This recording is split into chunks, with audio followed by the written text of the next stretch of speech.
Kajal waa gabar 8 sano jir ah oo u dhalatay dalka India kuna nool Bujumbura waxa ay saaxiib la tahay oo ay la nooshahay marka laga soo tago qoyskeeda 6 mas oo ah masaska loo yaqaan kobraha isla markaasina kamida masaska ugu halisan ee ku nool dunida masaskani waxa ay dabeecad barteen la joogista iyo la noolaanshaha Kajal waxa ayna jecel yihiin in ay iyada la socdaan oo ay la ciyaaraan lana noolaadaan mar walba मेरा नाम काजोल है हम 8 साल के हैं और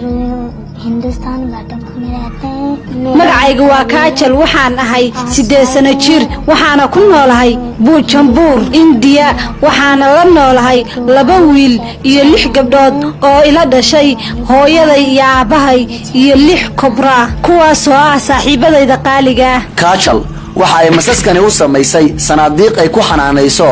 nolosha masaskan 6 ah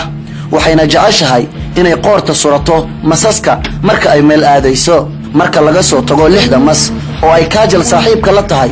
waxa ay xilliyada qaar aabaheed u raacdaa duurka si ay uga caawiso aabaheed qabashada masaska maadaama ay Kajal reerkeeda ugaarsadaan masaska ma doonayo in aan aado iskuulka waxaan rabaa in aan soo qabsado masaska sida aabahay oo kale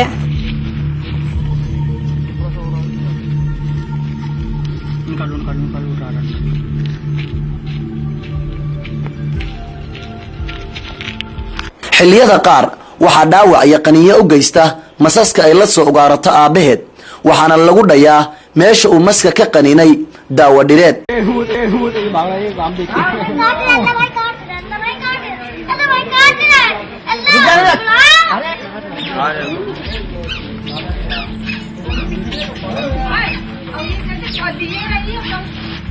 मुझे बताओ तेरे खाना नहीं खिलाया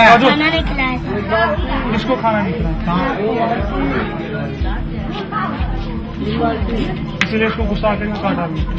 Kajal uma dareento sida ay u dareemaan aadanaha kale qaniyada maska Kajal awowaheed oo ka warbixiyay waxa ay ku daawayaan Kajal marka uu mas qaniyo u geysto ayaa yiri तुरंत अपनी दवाई लाए दवा लाने के बाद उसको पीस कर पिलाया लड़की को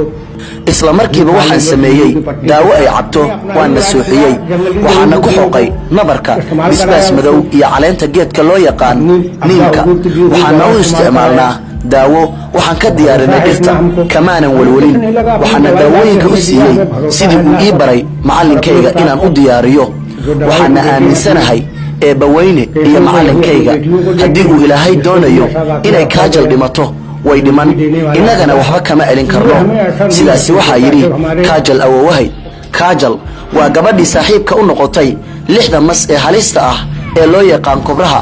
lana noolaatay waxayna Kajal ka mid noqotay aadanaha mucjisaadka u gaarka ah ku soo bandhigay dunida